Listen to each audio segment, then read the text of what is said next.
Apo, Lola, bakit po? Ayun, ayun, gusto ko. Yung kabaong na yun. Apo, pag nawala ako dito sa mundo, sana, ayun ang ipagamit mo sa akin. Lola, wag naman po kayo magsalita ng ganyan. Siyempre, miski po ako, ayoko po kayo mawala dito sa mundo. Ganun din naman, Apo. Papunta rin naman dun yung buhay ko eh. Kaya sana ang hiling ko, Apo. Ayun, yung kabaong na yun.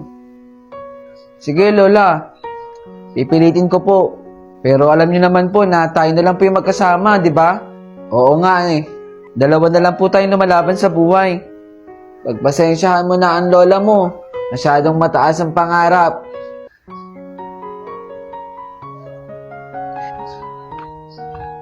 Apo, anong ginagawa mo dyan? Bakit nagpopokpok ka? Ginagawa ko na po yung kabaong. Hindi ko po kasi kayang bilhin yung gusto po ninyo eh. Pero gagawin ko po yung lahat, Lola, para mapaganda po itong kabaong para po sa inyo. Masakit man po paringgan, ayoko man po kayo mawala. Pero dahil gusto po ninyo, gagawin ko po itong bagay na to. Sandali, may kukunin lang si Lola sa loob ha.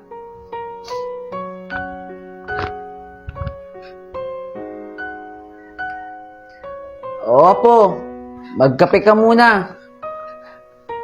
Salamat po dito. Yung kape na yan. Galing to sa Shapify. Opo, masarap po talaga yung kape po niyan. Caramel macchiato ang flavor. Simple lang po ang gusto ko. Makasama po kayo ng matagal na panahon po. O siya, sige. Ako na lang ang bahala. Bibilan kita ng regalo. Apo! Apo! Apo! Nasa kaya yung batang yun?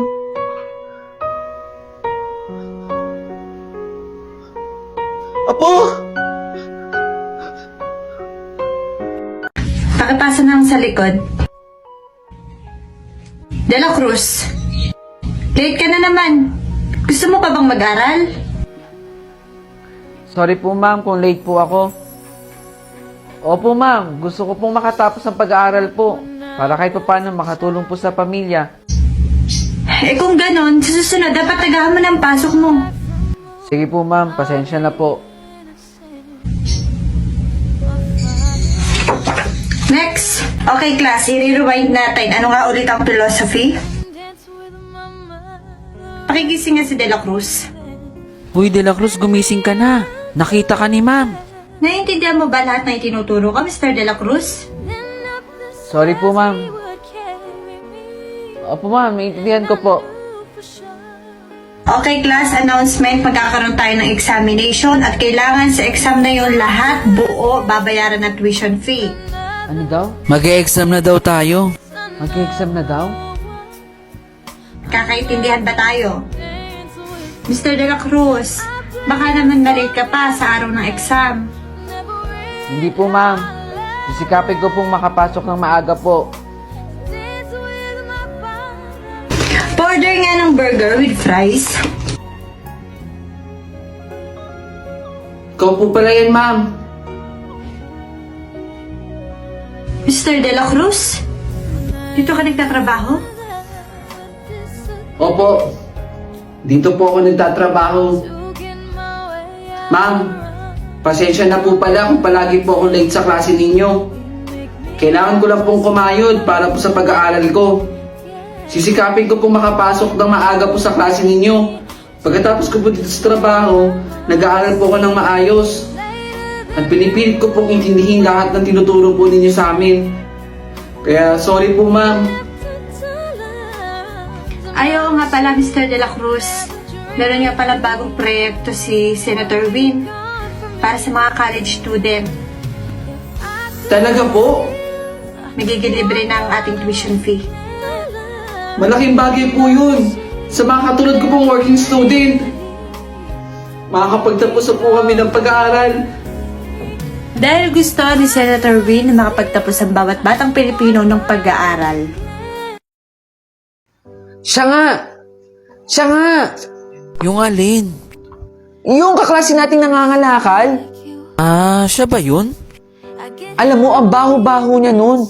Umaalingasaw ang basura na kinukuha niya. Grabe ka naman, di ko naman naaamoy. Anong di mo naaamoy?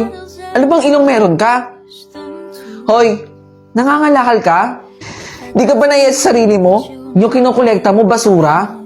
Pinaggamitan na ng ibang tao. Ginamit na ng ibang tao yung pinapakinabangan mo ngayon. Bakit naman ako mahihiya? Eh kung marangal naman yung ginagawa ko. Never kong gagawin yan sa buong buhay ko. Dumi-dumi. Huy, tama na yan, sobra ka na. Eh bakit ba? Totoo naman eh.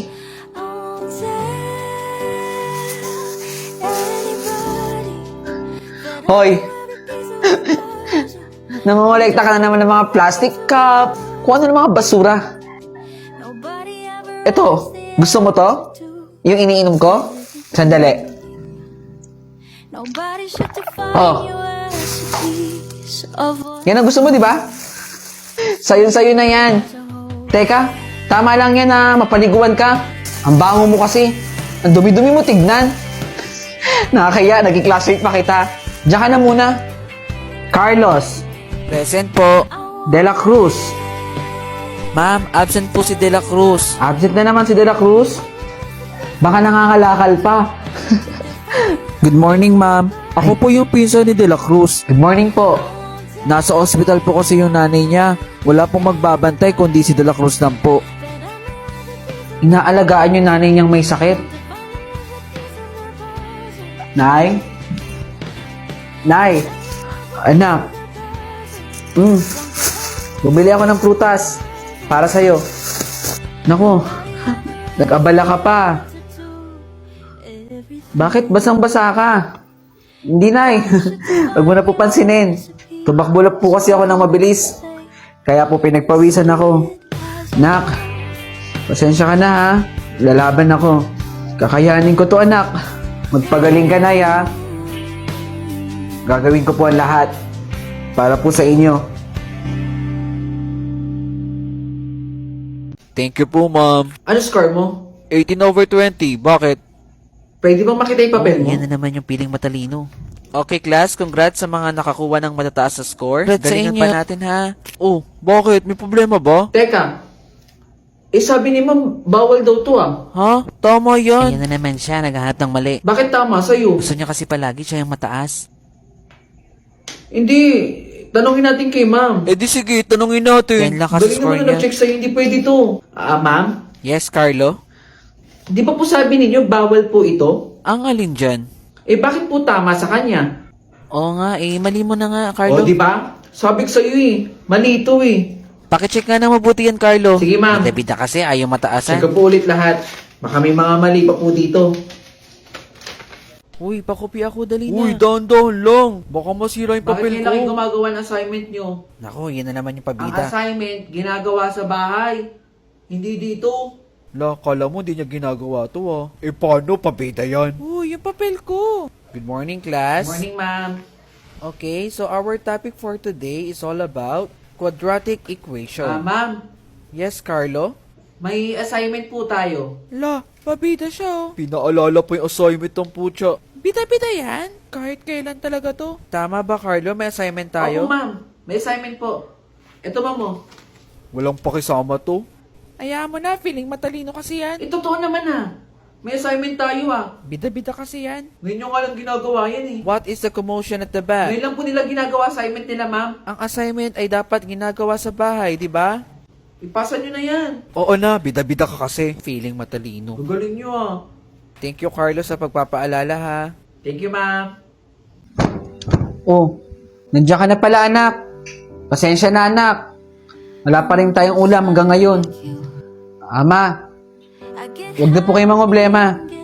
Nakagawa na po ako ng paraan. Ito po, may ulam na po tayo. Pagkasyahin na lang po natin. Saan galing yun, nak? Ayusin mo lang, anak. Ayoko ng mga ganon. Hindi, ma. Akin na. Ito po. Sige na. Ipaghahain ko na to. Hati na lang tayo. Sige, ma.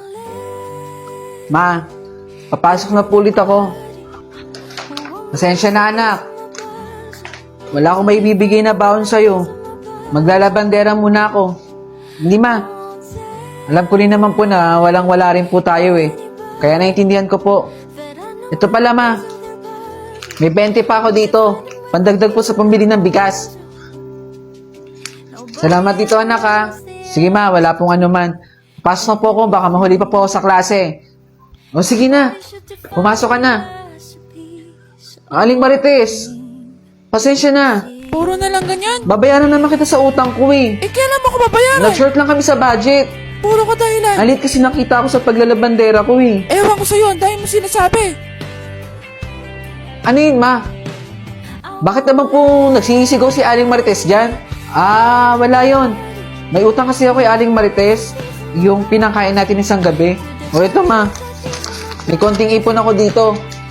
Ipadagdag yun po sa pambayad. Sigurado ka bang hindi sa illegal yung kinukuha yung pera mo? Anak, umayos ka ha. Alam kong walang-wala tayo. Pero sana naman ayusin mo yung pag-aaral mo. Oo siya, ma. Alis na po ako. Oo, sige. Mauna ka na. Saan kaya to pupunta tong anak ko? Masundan nga. Oh. Oh. Buti nandito ka na. Dala niyo ba yung mga gamit na gagamitin natin ngayon? Oo. Dala namin yung mga gamit na pinapadala mo. Nak, anong gamit ang ilalabas? Ano yun? Illegal ba yung ginagawa ninyo? Hindi, ma. Sila po yung mga tinuturuan ko. Sila po yung nagbabayad sa akin para magkaroon po ako ng baon.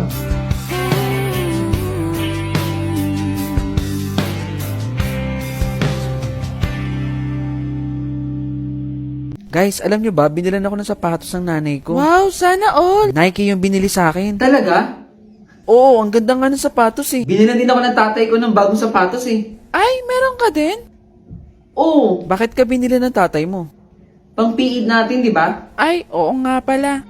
Kasi umiiyak na ako sa kanya. Sabi ko, bilan niya na ako ng bagong sapatos. Sana all. Pero ang galing. Di bago rin sapatos. Siyempre, ganun talaga. Oo nga pala, pumunta pala kayo sa bahay. Meron kasi akong makeup kit na binigay ng ninang ko sa akin. Meron ka din? Oo, meron ako. Bakit? Ikaw? Meron din ako sa bahay eh. Ay, talaga? Meron ka Ayun din? nga lang, ay talaga paggamit sa akin ng nanay ko. Bakit naman ayaw ipagamit sa'yo ng nanay mo? Baka di siya marunong gumamit. Ang galing. Baka gusto niyo sa bahay na lang tayo mag-research kasi may wifi na kami. Wi-Fi? Oo, ba't parang gulat na gulat ka? Sa amin din. Last week lang nagpakabit yung tatay ko ng Wi-Fi. Wow, sana all. Magkano binigay sa yung baon? 100 lang binigay ng nanay ko pero naintindihan ko naman siya kaya okay na yun. 100 lang baon mo? Oo, bakit? Anong meron? Hindi. Nasabi ko lang. Ay nako, lagi na lang siyang meron. Magkano ba sa'yo? 300. Sabi na nga be, ayaw Yun patalo. lang kasi yung maliit na pera ng tatay ko. Wow, sana all. Ayaw magpatalo, huwag ka magpapaniwala dyan. Ay, Trixie, baka pwede tayo sa inyo mag-meeting ngayon. Marami kasi tayong tatapusin eh. Huwag na pumunta sa bahay. Ayaw rin ng nanay ko ng bisita eh. School project naman yun Next ah. week na lang pag pwede na. Pag okay na sa nanay ko. Oo, okay. Sige, sige. Ano na ako ah. Ayaw lang ipakita yung bahay nila.